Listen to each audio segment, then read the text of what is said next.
Good morning. Good morning. It's Sunday morning, and we're not anticipating a lot of people to join us today because it is Sunday morning, and we understand that family time and time to go off to church and all that stuff that takes priority over joining us here for a spot of tea. But Charlotte has joined us this morning. Charlotte says hello. She couldn't wait to get up into Papa Jim's lap so she could join us for tea. Huh, baby girl. Want to say hello to everybody? Say hello. Hello, everybody.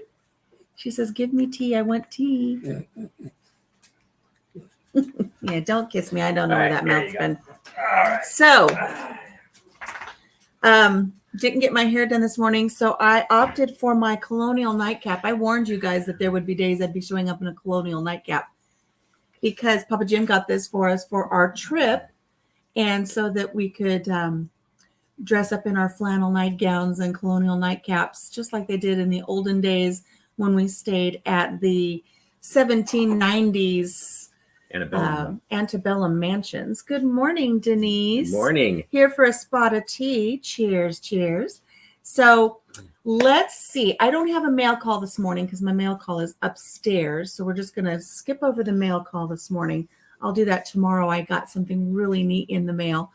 Love it. And it didn't come with any explanation or, I'm so tired who it came from. And it took me a long time to figure it out. So we'll be doing that tomorrow. But let's find out, first of all, what tea we're doing for day number 4. Thank you for joining us. I love this little advent calendar. If you haven't noticed, I'm really enjoying it. So 24 days of tea. Let's just get right into, before we get into our story. Yesterday, we did some really fun things. We didn't get done half of what we planned on doing. That's usually how I plan, and then it's... She spends so much time at each individual place that you just can't see everything in the same. I can't. I have to stretch it out more. I spend too much time doing things. So we've got our advent calendar, and what Papa Jim and I decided this morning was, let me bring this down just a little bit, is when we're done with a day, we'll turn the box around backwards so it's not so hard for us to look for the next day. So today's day number 4, and Papa Jim, if you'll do the honors of finding day number 4 and grabbing that for us. There it is down there at the bottom. All right. And what do we have today? Brrr. Oh, that's a strong smelling one. Oh, man. What is it?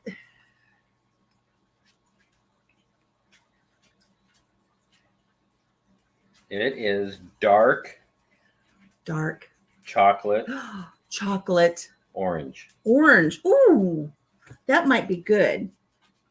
So we're going to find dark chocolate orange here on the back up right here.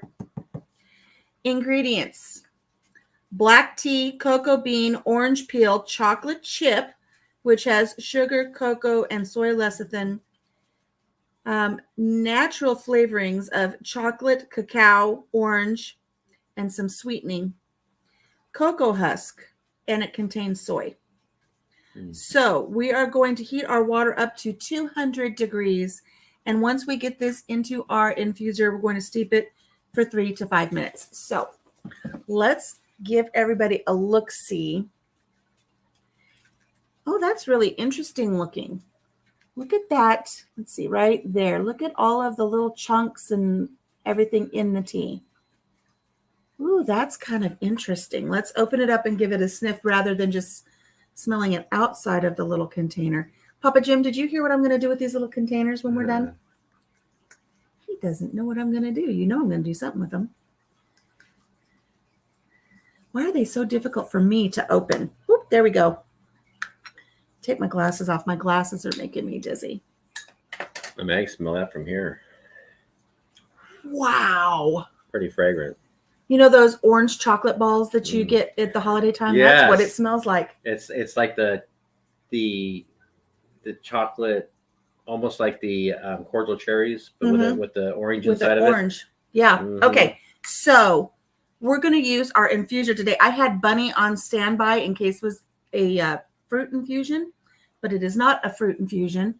So, and I don't know what I've done with my little spoon. I had my little spoon right here, but Uh-oh. that's okay. Uh-oh. We're going to go ahead and we're going to add our, Should I turn this on? yes, we need 200. So I just push 200? Push 200 and then start. And so Papa Jim's going to warm up our water to our proper temperature. Hang on a second here. Let me find our little spoon. We gotta have our. Gotta have a little yogurt spoon. Where did it go? You can just check in the top drawer. Every time we go get yogurt in town, we always snag 5 or 6 extra little spoons because they're so great for little things around the house. There we go. These little ones here. And let's go ahead. We're just going to add a little bit to our infuser right here. We're going to put half in our infuser because we have enough here for 2 bits of tea. So we're just going to use half of it. Oh, maybe a little bit more. There we go.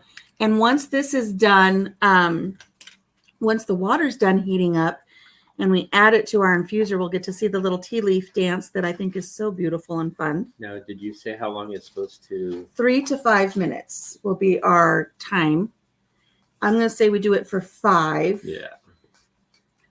Okay, so what I'm going to do with these little metal containers, Papa Jim, is once they're out of tea, I'm going to put little magnets on the back.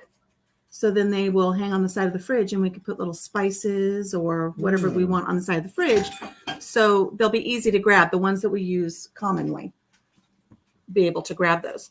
So we'll put this back into our little box here and we'll put this back in our advent calendar and we will go back to that soon. So we've got our, oh, hello. So our water's warming. Water is warming up. And let's start discussing what we did yesterday. We had a lot of fun yesterday. It was. I had more fun than I thought we would have at our destination. What about you? All right, well, I wasn't sure if that was going to be something I was really going to be into. And it ended up that I really got into it. I really liked it. We learned a lot. What we did yesterday, and Denise over at Green Granny, she can let us know whether she's ever done this because she lives in the same geographical area we do. But we drove about 40 miles yesterday, and we went to Music Man Square in River City, Iowa, which is Mason City, Iowa. They have a Music Man Square. I know that tea kettle's loud, isn't it? So we went to Music Man Square. It's something that I've been wanting to do since we moved here about 10 years ago. When you first drive into Mason City, they have a big water tower that has a high school marching band member with their trombone. And everything is, about the song from the Music Man, 76 trombones. So there's even geocaches. If you know what geocaching is, it's like going on little treasure hunts. If you look at a map, there's a map of some geocaches, and it's in the shape of the trombone player.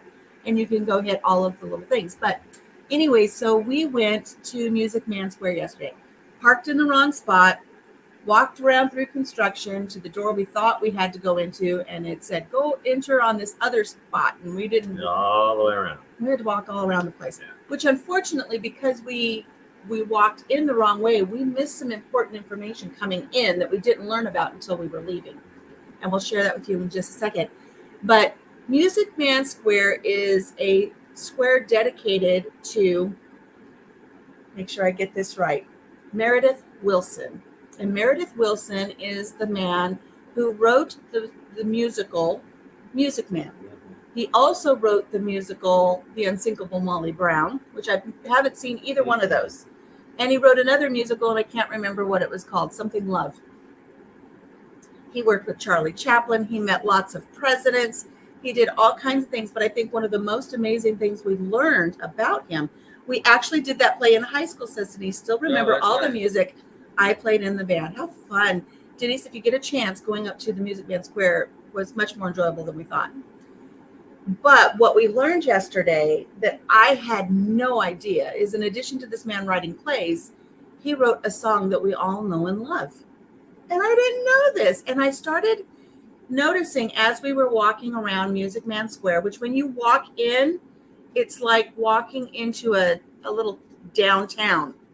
Like inside this building is a cobblestone street, a brick street with little businesses on the side. It's like walking into a little town. But they have a museum as well. And I was walking by, ooh, our water's ready. Let's get our water poured, and then I'll tell you a little bit more about our trip yesterday. So we're going to bring this down. And we've got our infuser here. And Papa Jim's going to do the honors, and we're going to watch our tea leaf dance. We need a special song just for our tea leaf dance, and he's going to set the timer for 5 minutes. But look at, here goes the water. Let's see these tea leaves dance. Should I go faster than I did to make it dance? No, not necessarily. Make it dance. Ooh, how pretty. Look at it dance. Right to there. Oh, aren't they pretty the way they dance? Now, I want to know, since there's cocoa and chocolate in there, how quickly we'll get to see it actually do something, turn colors or something. I'm not sure. It's already started. It's darker than it was. We're going to close the lid, keep that heat in there, and we're going to set this aside, and Papa Jim's going to start the timer for 5 minutes. Ooh, that smells good. Oh, that smells really good. Okay, so as we're walking to the museum part of this Music Man Square, I noticed that on the piano is sheet music for It's Beginning to Look Like Christmas. And I thought, I wonder if that's the same song, It's Beginning to Look a Lot Like Christmas. But I thought it couldn't be, because it would say a lot. So walking around, looking at all of the accomplishments of Meredith Willson and all these really neat things, I see it again. And on our way out, we asked one of the docents that works in the gift shop, it's like, is it the same song? And she says it absolutely is the same song. So this man wrote that beloved holiday song, It's Beginning to Look a Lot Like Christmas. And what was really funny is once we left there and we went to go do some shopping, as soon as we got to the store, what song came on? It's Beginning to Look a Lot Like Christmas. It's like, wow, now we know a little bit of back history about that song. It's so neat to think that somebody from right here in Iowa wrote that song. And even if he wouldn't have had all the plays, I would think the royalties just from writing that song would have been enough to keep him financially stable for the rest of his life, because it is a classic. I mean, who all's done that song? Everybody's done that song. Everybody's done a cover of that song. So I thought that was really neat. Yeah, and I'm trying to remember that other play that he wrote, or that he wrote the music for. Did he write the play too? The Love one? Yeah. It's Is it First Love? Hard Love, First Love, something. It's from the 60s. Somebody might know what it is. But it was neat amazing. Walking around. We're walking around through the museum part, and Papa Jim goes, oh my gosh, look at this. And I'm like, what? He goes, did you know that little Ronnie Howard played in the movie Music Man? Music Man. That's like, no, I didn't know that. So here's this little Opie from before Andy Opie. Griffith, before Opie. Tiny little Ron Howard. I think he was 6 years old when he played in this movie. So I can't wait to see that, because I had no idea that he played a character in that movie. And then I don't know how it is that I grew up with a mother that loved musicals as much as she did, and I have never seen Music Man. But I'm thinking, I've seen pieces of it. You've seen little pieces of it? Yeah, because when they were playing, we were watching that little video at the place, because you can go in when part of the museum, they have a little clip that you can watch, and it's narrated by Shirley Jones, who was in the movie. And some of those things seem familiar. They seem familiar, but I think everybody's familiar with 76 trombones. I mean, that's something that everybody is pretty familiar with. Hey, no. Dogs are. Oh.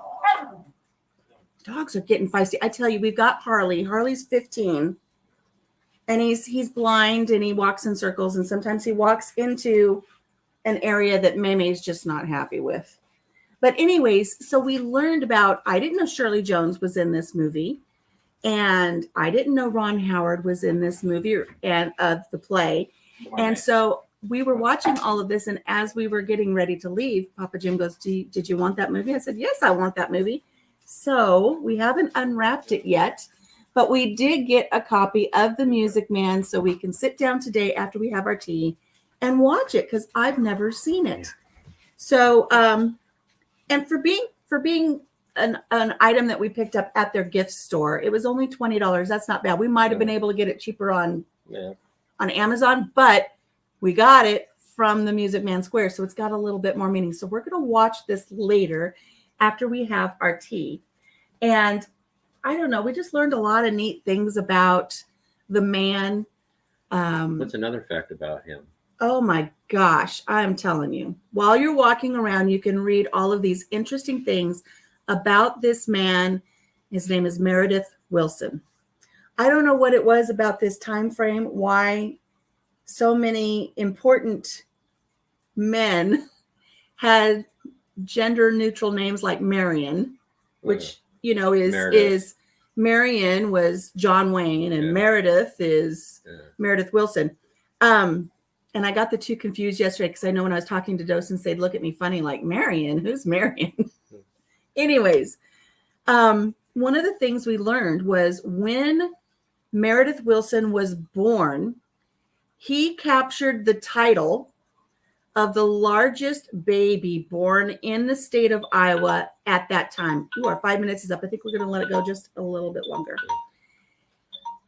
Largest baby born in Iowa. Yeah. Now, we've only got a few people in here. Does anybody want to guess how much Meredith Willson how much he weighed when he was born? And I believe he was born in 1912. So early part of the century. Born at home.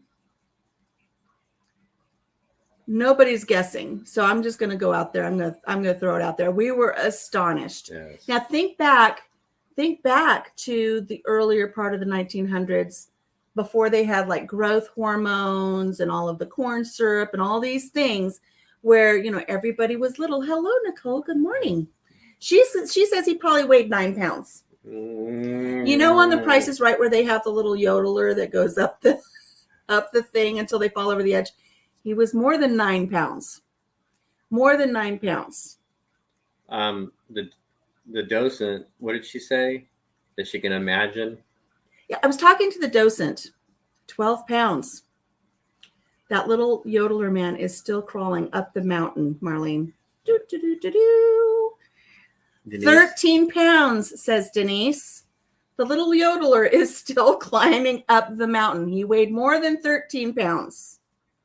And I think he was the second child. So, could you imagine if your first child? That would be horrible. I believe he was the second child. No, not that much. Not 19. Yeah. 19. Yeah, we got you, Denise. We got you.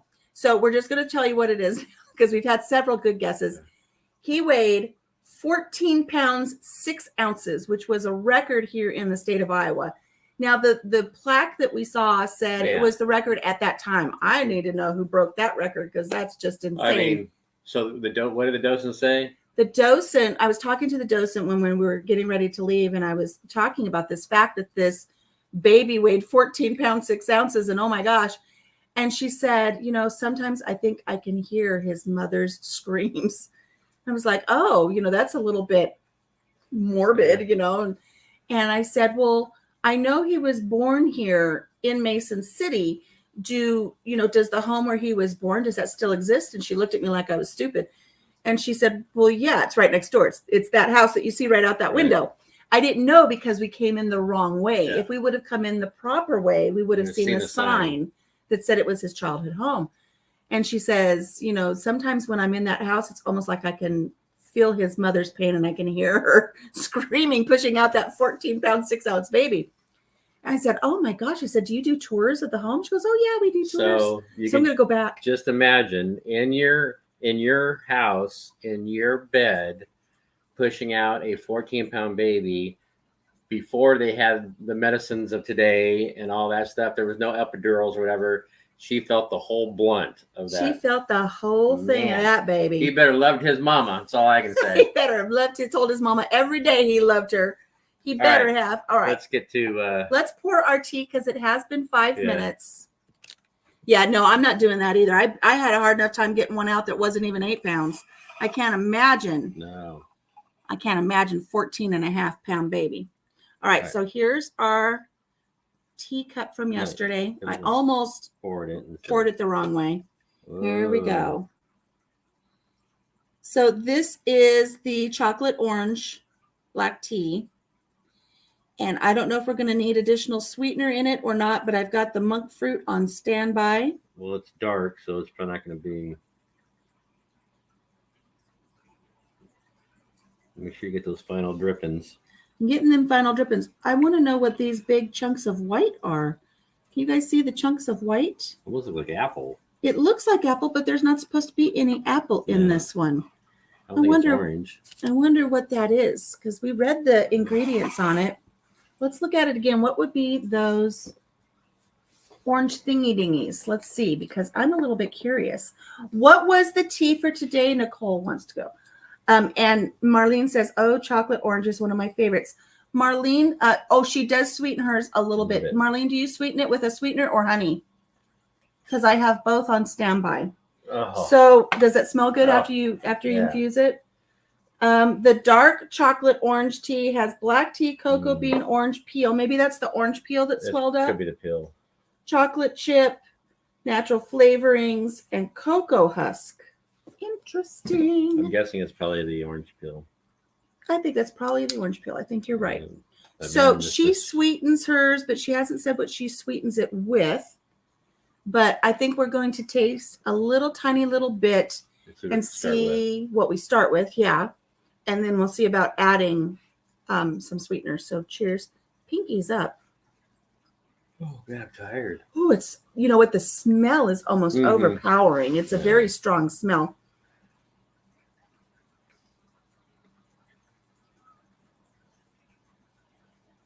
I'm going to say it does need a sweetener. Marlene is right, but that does have a nice flavor to it. But the smell, when you go to take a sip, and if you're inhaling right when you take a sip, it's like overpowering. It's got good flavor. It does need some sweetener. So let's do monk fruit, because I'm afraid the honey will add a flavor that I'm not looking forward to with chocolate and orange. Oh man, I'm so tired. We're tired because we did a lot yesterday. Now, when we got to the Music Man Square, I thought, okay, we'll spend a half an hour in here, and then we'll go over to the other museum where they have the marionettes that I wanted to go see from one of my mother's favorite movies. Didn't make it.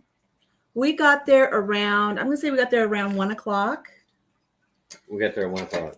We shut the place down at 5. They were like, get out. Yeah. And I thought it was going to be, I don't know. I had no idea what the inside looked like. I just have I thought it was just going to be like an open form type thing, maybe like a small band shell inside of it type thing. I had no. It really is like taking a step back in time, because when you walk in, they've got like the old grocer, they have the old hat maker and the ladies' dressmaker. They had the old barber and bank. The old time bank. Yeah. They had an old time ice cream shop. And so even though my sugars were off yesterday, they had sugar-free ice cream. So I had a single scoop of a sugar-free ice cream, and Papa Jim had mint chocolate chip. And it's just, the whole thing is just filled. And it's even a 2-story. Inside it's 2 stories. So when you got the shops below, and then you look up and there's other businesses up above. Yeah. It just takes you right back to the early 1900s. And then very fun. They're like a Christmas tree contest. They had a Christmas tree contest so one of the reasons we went, I've been wanting to go for a while. And we actually went there about a year ago. We went up there, but we were too late in the day to actually get in. And it does have an admission fee to get inside. It's not much. And it's not much, but we were going to go with our granddaughter. We were going to take her, but they were already closed for the day. Well, I saw a post the other day that said, hey, it's free right now. You can come on up and come on inside for free. So that's one of the things I was like, we got to go now because it's free. You got to see what's going on. And they had 31, I think, Christmas trees decorated by different businesses. And then they had a Christmas tree judging contest. You go around and look at all of the Christmas trees, and then you vote on your favorite one. I'm going to try before Christmas to just do a quick little video of all 31 trees and have you guys vote on which your favorite tree was. I already know which one's my favorite. I'm not going to give it away. But they had some really cute, really smart use of things, because if somebody had a specific business and they would tie things into their business, some of them were really, really smart. But some of them were by nonprofit groups. Some of them were by students. They just really had some really pretty trees. So it was really nice. And they're all lined up down this little center street of this indoor town. Really, really cute. So we had a chance to go to the museum and see all the things.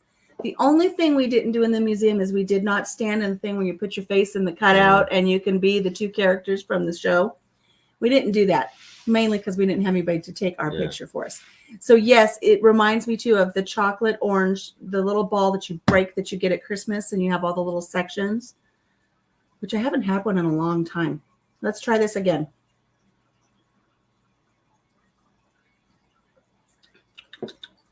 Papa Jim, you can let me know if you want a little bit more sweetener, if that's good.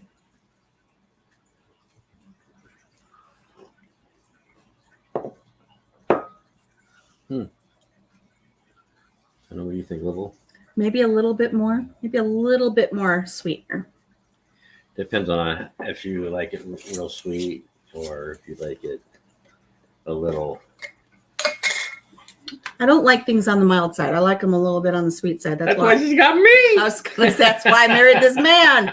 So Nicole says we do a lot of fun adventures. I try to look for things to do that are fun, and we do go on some adventures. We need to, I was telling my husband yesterday, I was telling Papa Jim, as we were driving around this little town that we visited yesterday, it's like, there's so much history in this little town we were driving around, and we could probably spend one weekend a month just going to that town, and we would find something interesting to do. Now, the town is definitely a older town on the east side, and then was built to the west, and then all the new businesses and new houses and stuff were built to the west. That I saw, we didn't venture off too much north and south, but in that older east side, the homes are so beautiful with character. The Victorian homes. Oh, just gorgeous. I saw one I fell in love with, and I was trying to figure out how I can negotiate to move there, and kind of find out that it was actually turned out to be somebody opened a jewelry business inside the Victorian home. But there were so many beautiful, beautiful Victorian era homes in this one area of town. And I told Papa Jim, I said, we could come up and just do a video of all of beautiful homes in this area. And people would love to see the Victorian homes. Oh, they're beautiful. Some of them were colonial. Some of them were Victorian. So amazing. When we left yesterday, right across the street was the library. And it's like, oh, hey, guess what? While we were inside the museum, we read that Meredith Willson's father was responsible for starting the first library in that town. I thought, I bet you he started it right across the street from where they lived. But I'm going to go back. I don't know if Papa Jim wants to go with me. We can plan it for a weekend if you want to go on a weekend. We're going to go back. We're going to take a tour of his childhood home where he was born. And the lady said, oh, he was born right there in the front in the master bedroom. I mean, she knows all the history of the home. So they don't allow photography. However, I'm going to see if I can work my wiles. Maybe if I show up in a colonial hat, I don't know. You want to reproduce the childbirth? No, I do not want to recreate the childbirth. No.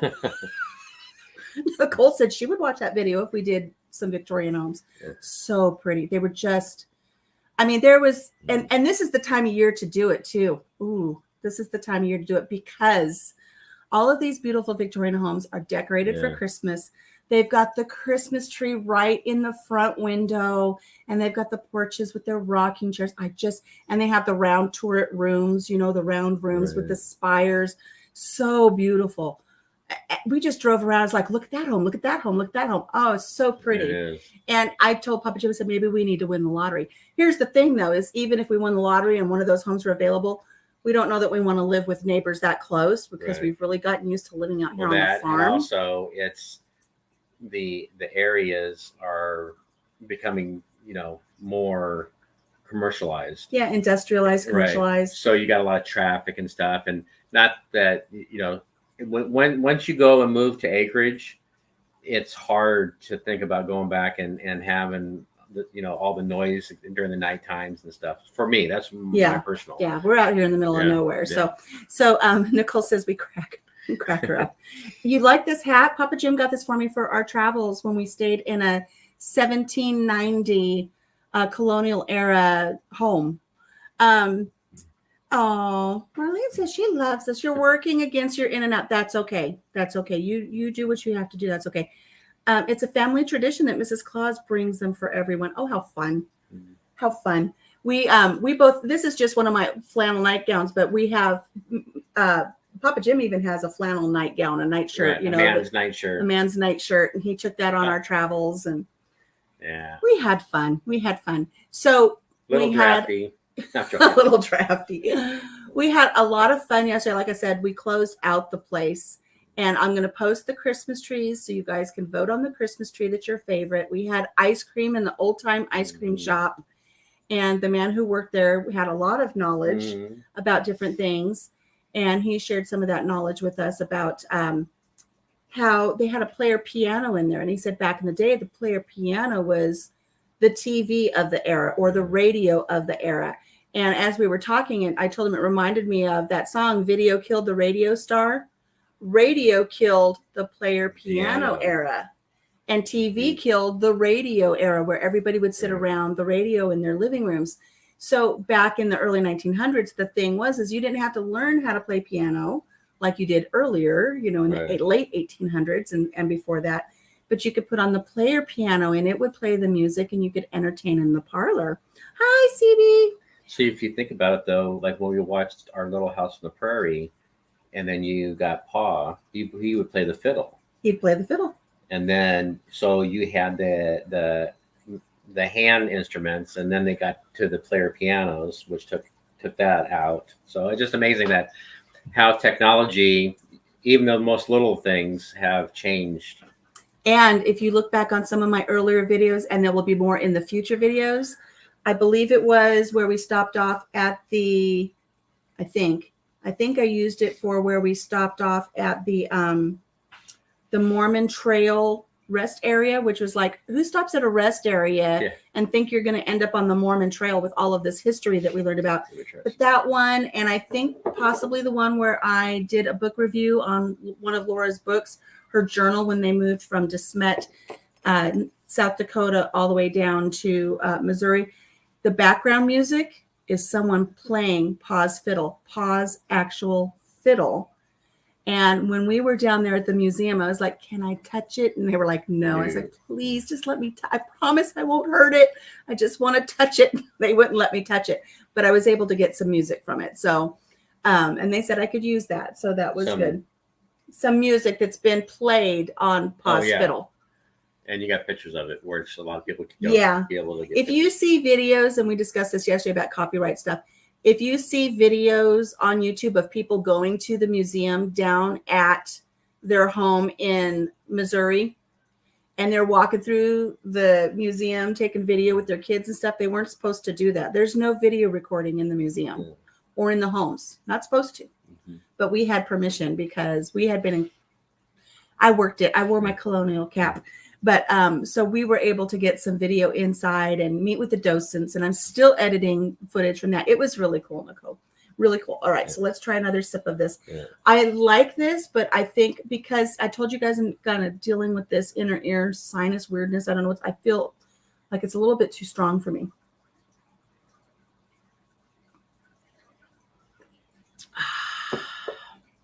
You know what? When I smell it, when I go to take a sip, it's almost like I wish I had a nip of something in here. It's like it needs a nip of something to kind of just, like a hot toddy, just give it that little extra oomph. That's not bad though. That is a nice flavored tea. I think that you're trying to transform yourself back into the 19th century. I am. Let's go back in time. Let's go. Hello, lovies 2002. Welcome. we have a lot of fun here. We have a lot of fun. So we spent all day at the Music Man Square. We're going to watch the movie later. I think it might become a new favorite. I'm hoping. And I asked them yesterday, it's like, have you had, oh gosh, why did the name just, Hugh? Hefner? Not Hugh Hefner. Hugh Jackman. Hugh Jackman. I says, have you had Hugh Jackman here yet? And they're like, no, we keep asking him Yeah. to show up, but we can't get him to commit. Yeah, they said that they would. It needs a nip of dark spiced rum. I Um, think we have some. they well, I've got. No, not Jack Daniels. I can't handle the Jack Daniels. We went to a Jack Daniels tour. That'll be coming up. There's a video of that. I surprised Papa Jim with the She did. They had no idea. with the tour, the Angels Reserve. Is it called Angels Reserve? The what? Well, they save a portion of it for the Angels. It's called the Yeah. Angels Reserve. The Angel. It's Angel's Cut or Angel. Anyway. Anyways, I took him on a tour of the Jack Daniels distillery. So I got this, and You got- this is single barrel proof, which means it has not been cut down. This is whatever the barrel produced, and it is. This one is 128.8 proof. And so it can range all the way up to 130 something. Do you know what this means? Do you know what this right here means? Bye-bye retirement. I know this one was pricey. Isn't it pretty though? Look at It wasn't that bad. beautiful. It was, and you've opened this one because I opened that it's one not because I have full. another one that I got that I wanna save. And so My BF and my BFF and we planned this for our husbands for this treat to take them on that tour. it's cork. Oh, it's got a cork. And And unfortunately, she got sick. So it was just me and the two men, and we went down and we toured the Jack Daniels place. And all those boys had so much fun. it's actually got a tag of the actual master distiller who did it. So it Oh, says yeah. his name. That's pretty cool. So that is pretty cool. Here's a little Jack Daniels fact since he brought that up, and we still don't have any rum in our tea. Man. Whew. Yeah, that opened up your sinuses, didn't it? When we were on the distillery tour and he put his face down in the fermenting vats to take a whiff, he almost passed out. I thought I was gonna be this like manly man. Whew, man. And this was the one right before it was gonna go to the barrels. And people were So like, there's different I saw stages that. there. He took this big whiff and he kind of fell backwards, and other people I'm sure like saw that there. Yeah. You know, that was a little bit too I mean, strong for ooh, you. Oh yeah. But the guys were like kids. They were running around. But here's the little tip I wanted to share with you is, and it'll come out in the video too, but it's an exclusive here today. Who knows, without looking it up, who knows how Jack Daniels died? Does anybody know how Jack Daniels died? It's really something. Yeah. Another thing about there too is Jack Daniels. He was called Gentleman Jack, and do you know that because he was so much into his image, selling his brand, that he was dressed to the nines all the time. He was All to the the hill time. all the time. He had the tails. That's how he wore all the time. Even the day that he did something that caused his early demise. Yes, you need to take your husband, Yes. Nicole. Yes. Now you can understand why the cowboys would pour it on their gunshot wounds. Yes. Well, you could pour that on anything. Anything you want an anesthetic. Anything. Paint that needs to be thinned. Anything like that. Did he drown in a barrel of whiskey? No. Nicole wants to know. No. No, he probably would have rather done that. He would have rather done that. Okay. Would you believe that the story is, and it's the true story, the historian shared this with us. Would you believe his safe killed him? He killed himself, but it was his safe. Yeah. And I thought, oh Lord, he starts telling the story. I thought, oh my gosh, a safe fell on him like right out of the cartoons or something? No. Jack Daniels would always come into work at a specific time. And in the office would already be up and running by his nephew. Everything would be ready. Well, one day he went into work early. And here is the moral of this story. Don't go into work early. He went into work early and nothing was set up yet. So he went to go open the safe. And he couldn't remember the combination to get into the safe. And he got frustrated and he kicked the safe. And I can only imagine how much the safe weighed. It's not a huge safe, maybe the size of an oven, you know, your Right. standard oven today. And he kicked it. Okay, no big deal, right? We all get frustrated and kick things, right? Well, it broke his big toe. He kicked it so hard, he broke his big toe. And then he was too embarrassed to tell anybody that he'd lost his temper, kicked the safe, and broke his big toe. And so he never sought medical attention, and it was a bad break. And it turned into gangrene. So they had to amputate. By the time it gets to this stage, he's like, okay, get some medical attention. So he has his toe amputated, but it's too late. The infection is on the move, right? So then they have to take off like part of his foot, and then they have to go to the ankle, and then they have to go below the knee, and then they have to go above the knee. And by the time they get to the hip,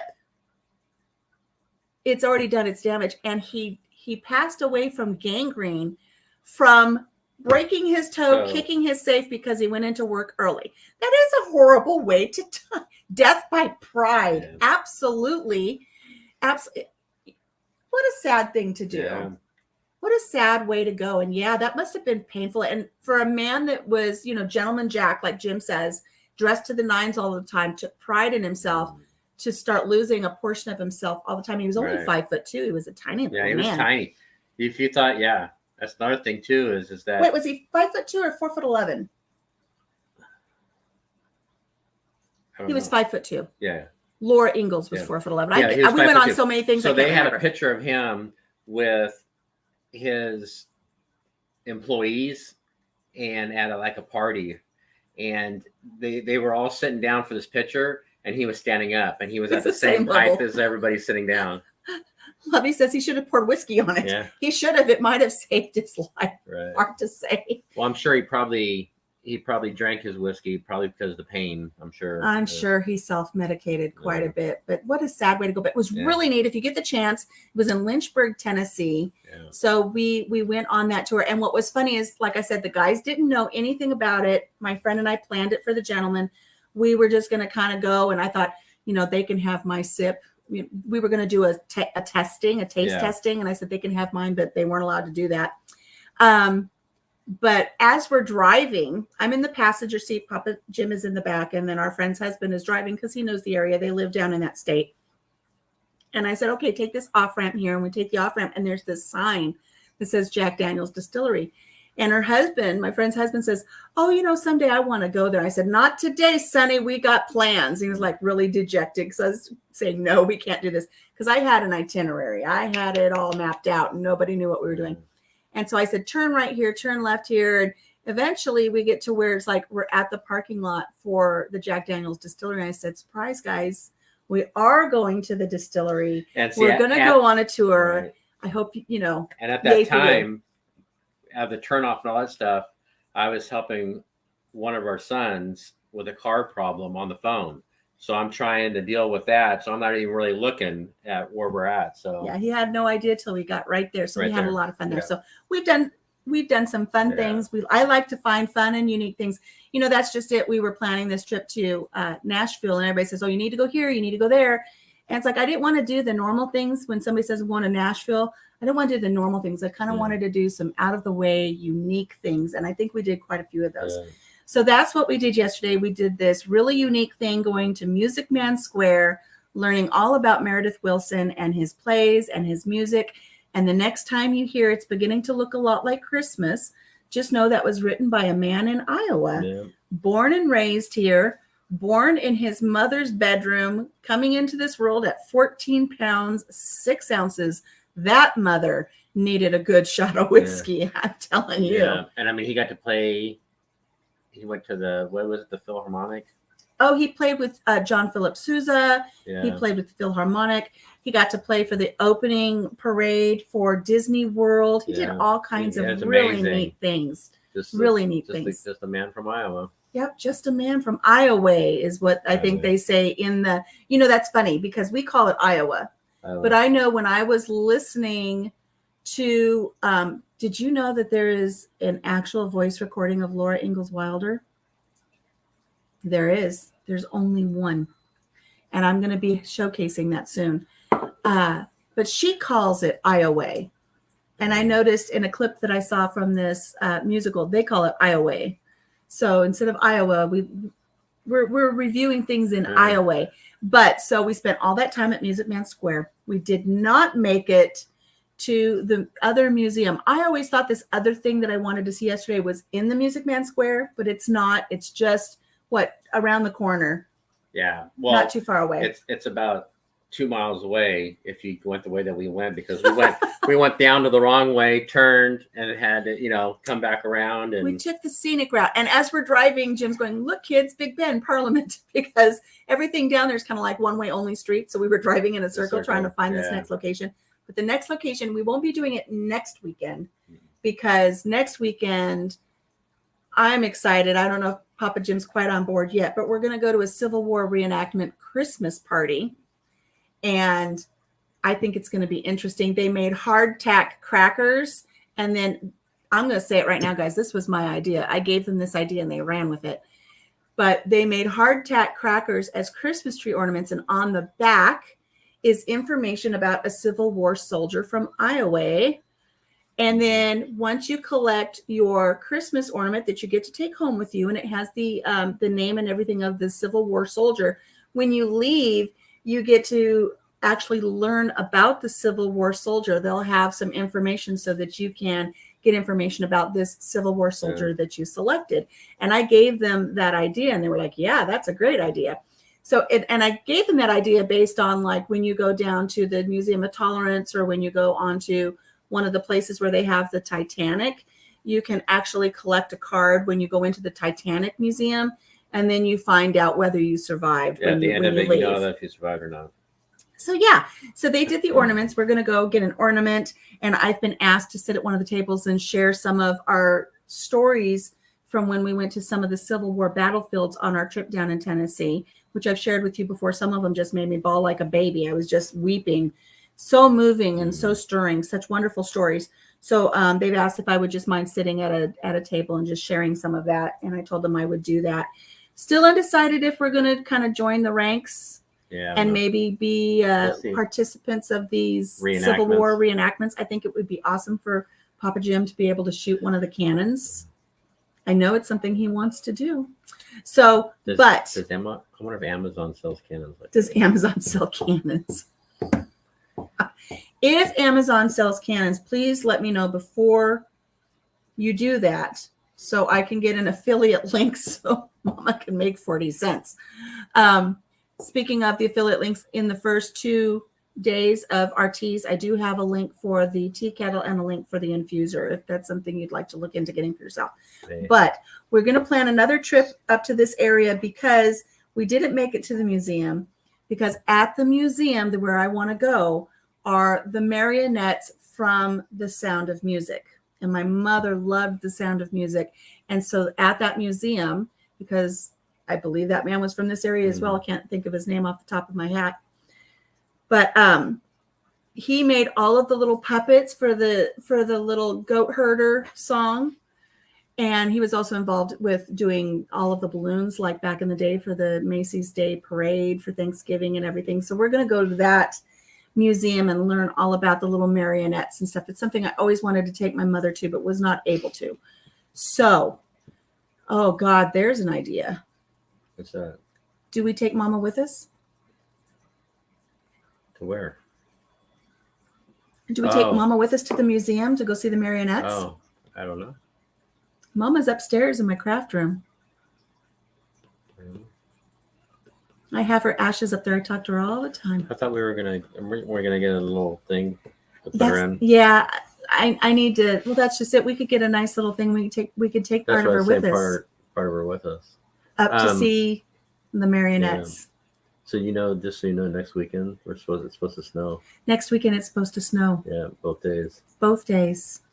You love that movie too, Nicole? It was my mother's favorite movie. Here's a little story. This will be our story. And then we're going to do our Advent calendar for our kindness. So here's this story, true story. My mother loved The Sound of Music.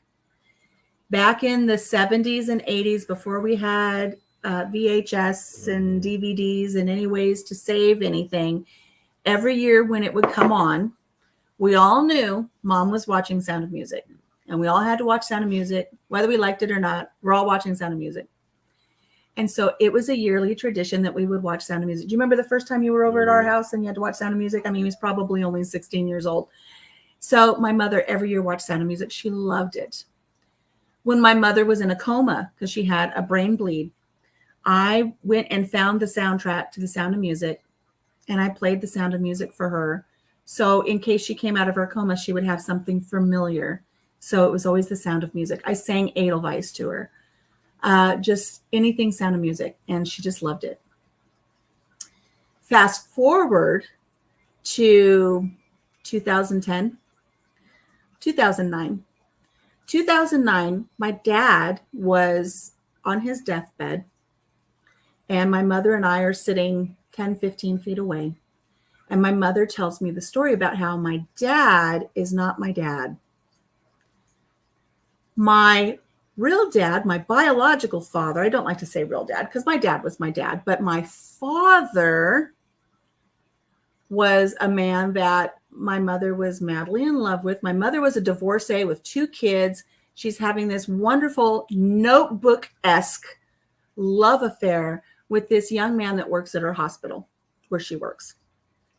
It was just fresh out of the military. Fresh out of the military.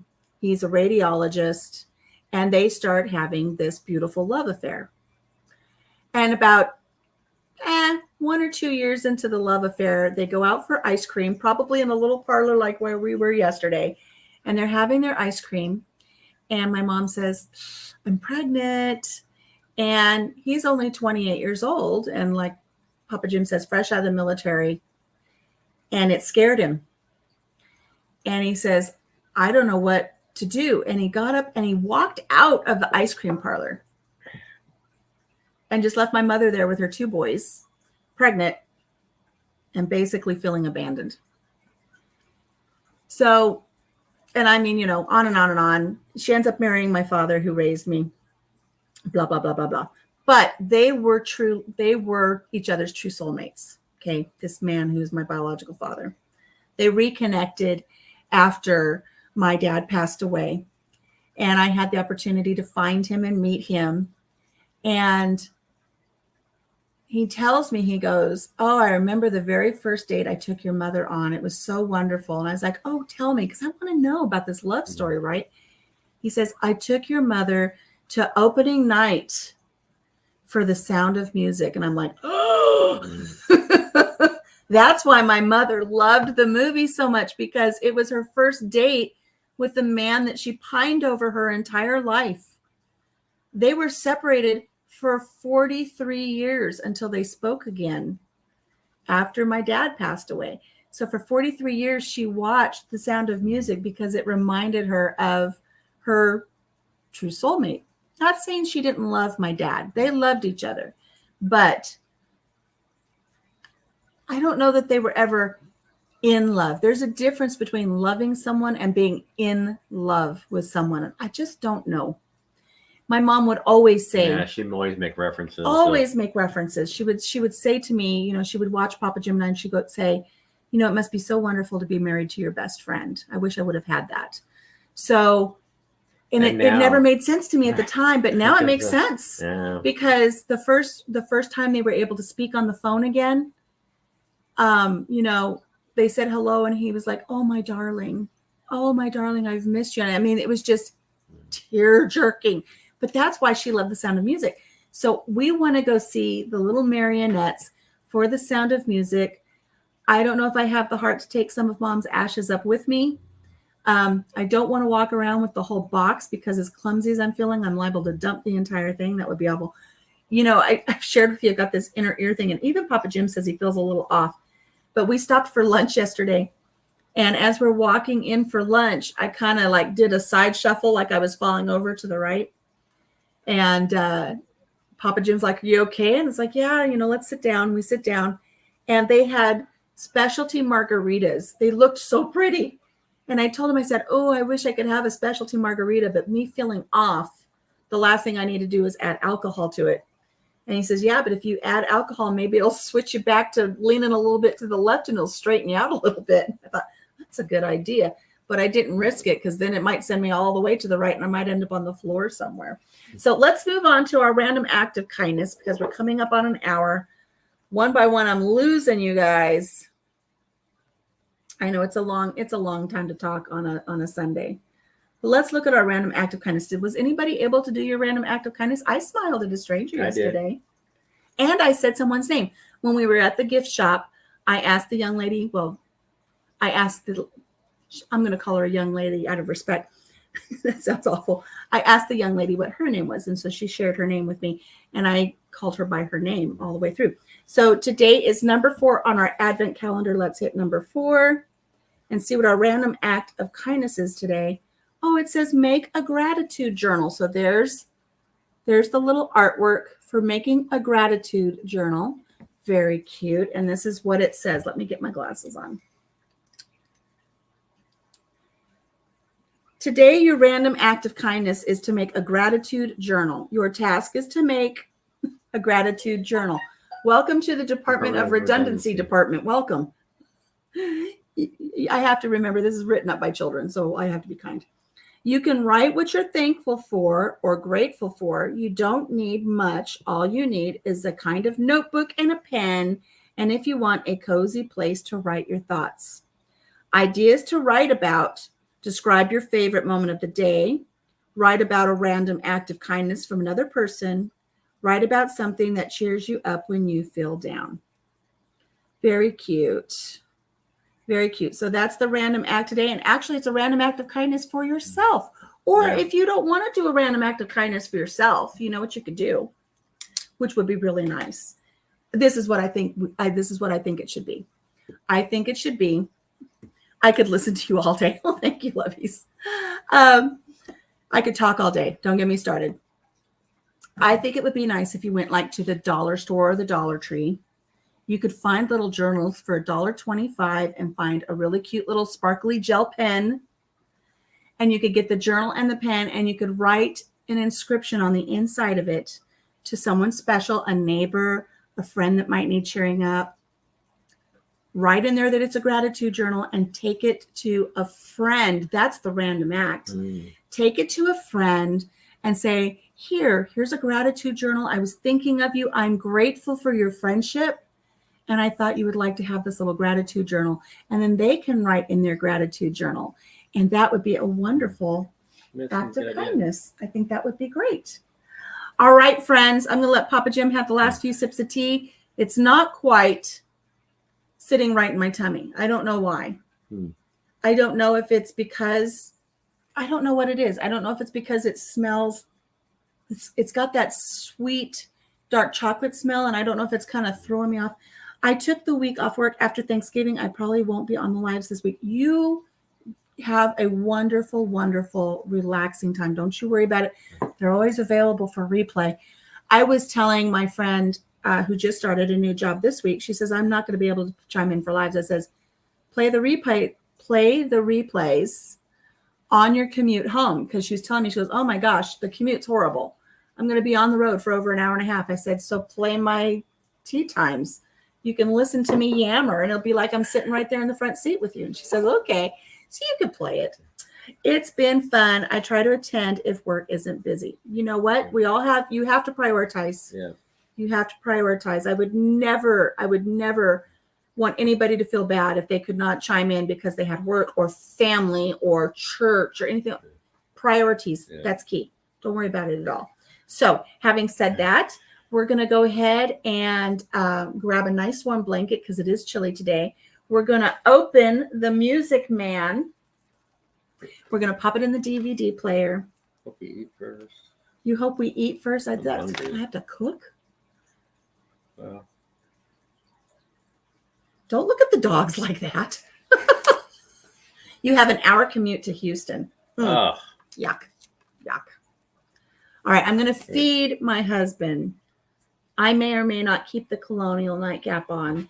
If only I had like a Colonial apron so I could really play the part. You have 1, 2, 3, 4, 5, 6, 7, 8, 9, 10, 11. I have tons of aprons hanging on the door, but none of them are colonial. I should do that. I should put on a colonial apron and then bring the camera down and cook like in the colonial days and get millions of views like some channels. Wouldn't that be wonderful? So anyways, gonna make some breakfast. We're gonna watch The Music Man. I will be back tomorrow morning at 10:15 Central Time I would be at for work. day 5 of RT. Papa Jim will be at work, and because he's got to pay off that Jack Daniels bill. True that. And we will see you guys then. Have a great Sunday. Thank you so much, guys. We love you, and we'll talk to you soon. Bye. Bye. You can tell them be safe. Well, I usually say, what do I usually say? Take care of each other. Take care of yourself. Take care of each other, and have a blessed day. Bye-bye, guys.